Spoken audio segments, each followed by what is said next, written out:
Hello बच्चों, welcome back to my YouTube channel Maths Plaza. तो बच्चों, आज मैं इस वीडियो में क्लास 7 साइंस चैप्टर 3 जिसका नाम है उष्मा, इस चैप्टर का लेक्चर 1 अपलोड हो चुका है और आज ये लेक्चर दूसरा है, ठीक ना। तो जहाँ तक कल हम लोग समझे थे आज हम लोग उसके आगे समझेंगे।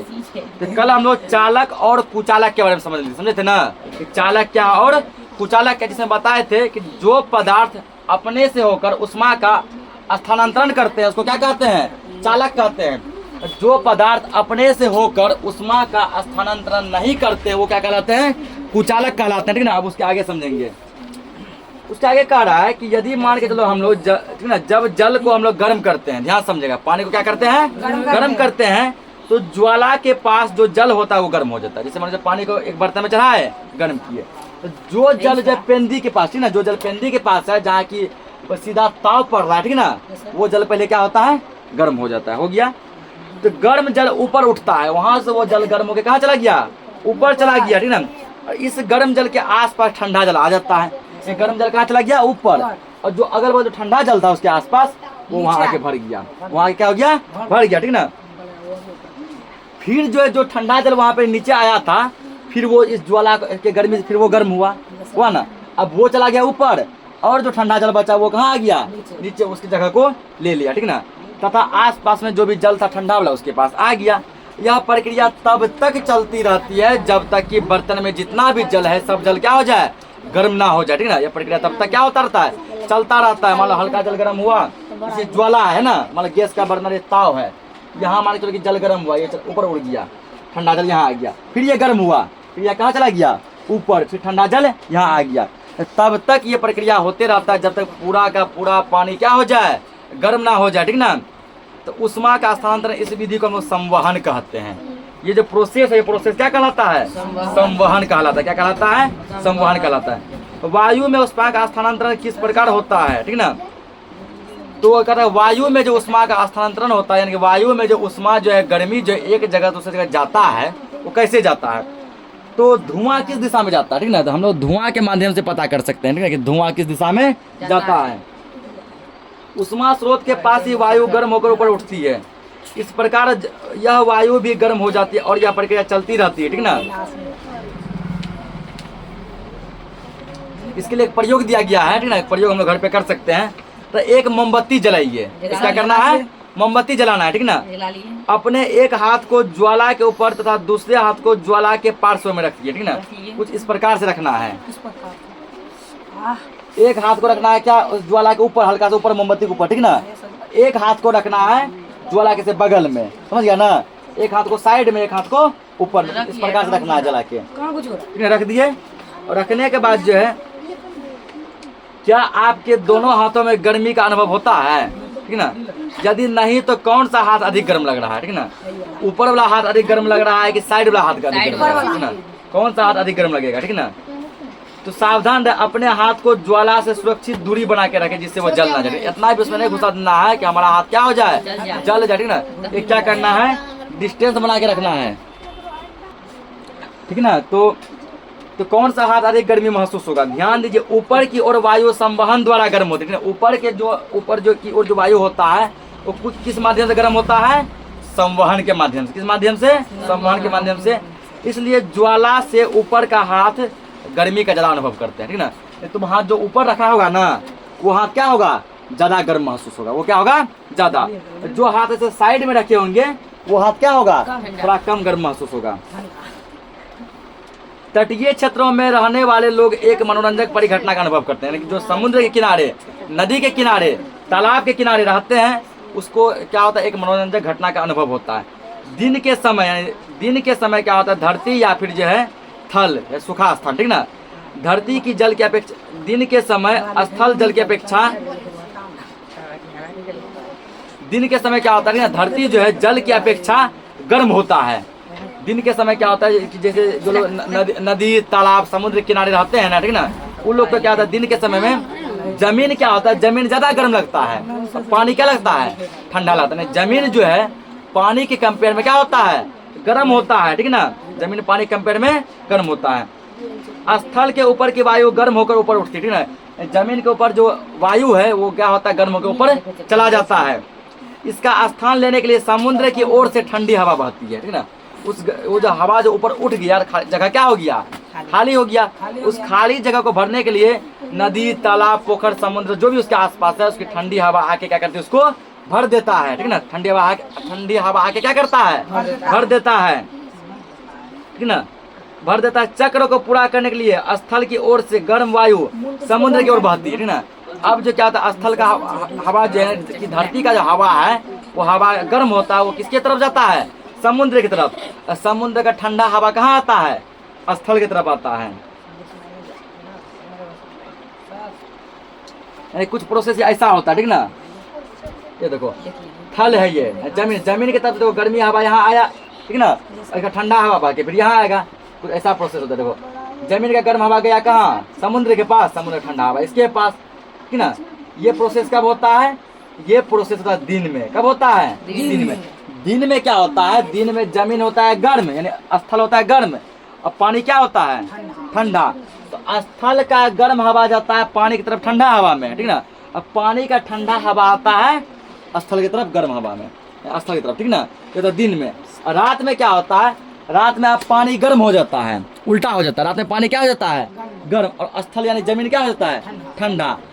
तो रात में उल्टा प्रोसेस होता है। रात में पानी का गर्म हवा आता है स्थल की तरफ, जमीन की तरफ, ठीक ना। और जमीन का ठंडा हवा किसकी तरफ जाता है, पानी की तरफ, ठीक ना। यानी दिन में क्या होता है, दिन में मोटा मोटी ये समझो कि जमीन रहता है गर्म, पानी रहता है ठंडा, ठीक ना। तो जमीन का गर्म जाता है पानी की तरफ, पानी का ठंडा आता है जमीन की तरफ। रात में उल्टा हो जाता है, रात में जमीन हो जाता है ठंडा, पानी क्या हो जाता है, गर्म। तो जमीन का ठंडा जाता है पानी की तरफ, और पानी का गर्म आता है जमीन की तरफ, ठीक ना। तो इस प्रोसेस को, ठीक ना,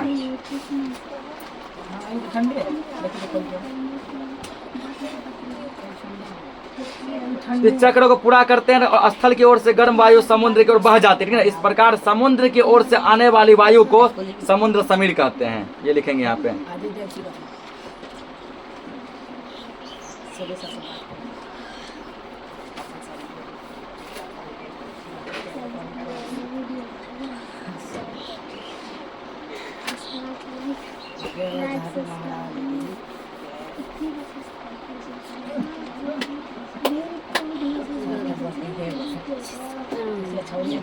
ठीक ना, यहाँ लिखेंगे अब यहाँ पे अल्लाह मत करो, बिल्कुल भी नहीं अल्लाह।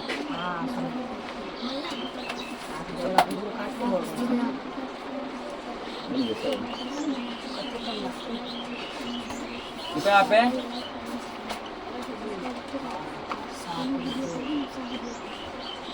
क्या लिखना, ठीक ना, समुद्र की ओर से, समुद्र की,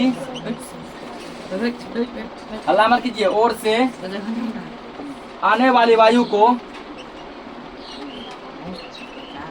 आने वाली वायु को समुद्र समीर कहते हैं। क्या कहते हैं, समुद्र समीर कहते हैं।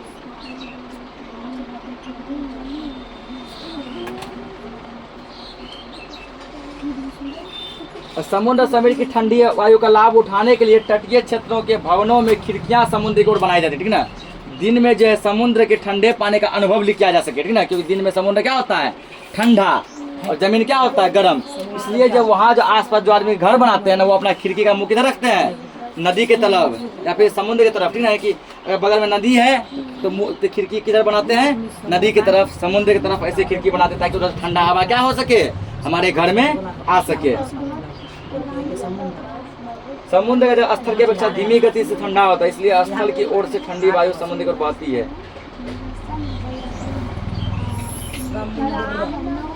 अगला लिखेंगे, ठीक ना। जो जब समुद्र की ओर से जब वायु क्या होगा, समुद्र की ओर से आने वाली वायु को समुद्र समीर कहते हैं। और जब स्थल की तरफ से जब वायु आएगा, यहाँ लिखेंगे स्थल की ओर से,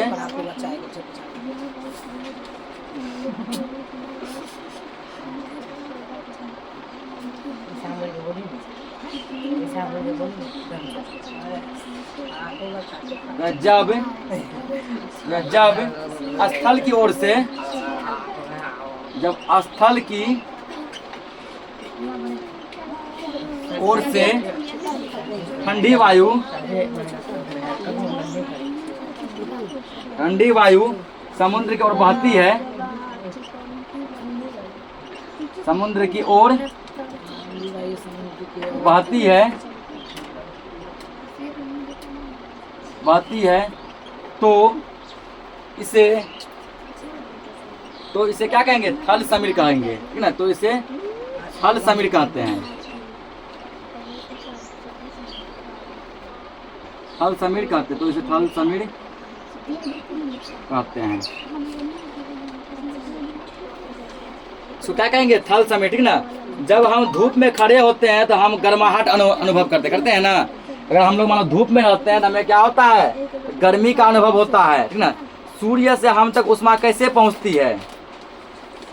तो सूर्य से हम तक उष्मा एक अन्य प्रक्रम द्वारा आती है जिसे विकिरण कहते हैं। सूर्य से हमारे तक जो गर्मी आती है, जो उष्मा आती है, इस प्रक्रिया को हम लोग विकिरण कहते हैं। क्या कहते हैं? विकिरण कहते हैं। क्योंकि पृथ्वी तक सूर्य के बीच के अधिकांश स्थान में कोई माध्यम जैसे वायु नहीं है, अतः सूर्य से हम तक उष्मा एक अन्य प्रक्रम द्वारा आती है जिसको विकिरण कहते हैं। ये लिखेंगे विकिरण, यहाँ पे लिखेंगे।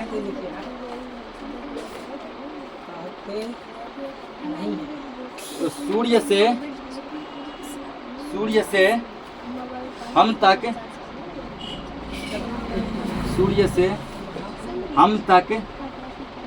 उष्मा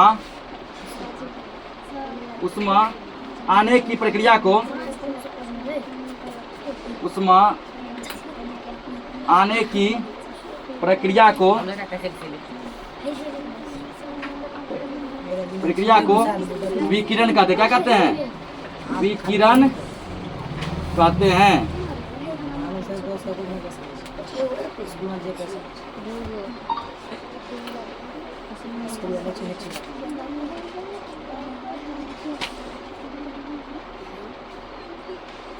अगला हेडिंग दिया सर्दियों तथा गर्मियों में हमारे पहनने के वस्त्र के प्रकार, ठीक ना। तो हम जानते हैं कि गर्मियों में हम क्या करते हैं? हल्के रंग का, ठीक ना, हल्का रंग का पतला कपड़ा पहनते हैं, ठीक ना, जो कैसा बना होता है? सूती का बना होता है। और सर्दियों में हम गहरे रंग का मोटा मोटा कपड़ा पहनना पसंद करते हैं जो कि ऊन का बना होता है। किसका बना होता है?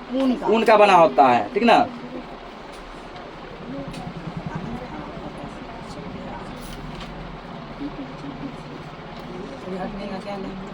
सर्दियों में ऊनी वस्त्र हमें क्या करते हैं? उष्ण बनाए रखते हैं, गर्मी बनाए रखते हैं। क्योंकि सर्दियों में हम ऊनी वस्त्र पहनते हैं। ऊन उष्मा रोधी है, ऊन क्या उष्मा रोधी है, ठीक ना। कि ऊन क्या करता है? हमारे जो है गर्मी को शरीर में बना के रखता है, ठीक ना, उसको बाहर नहीं निकलने देता है।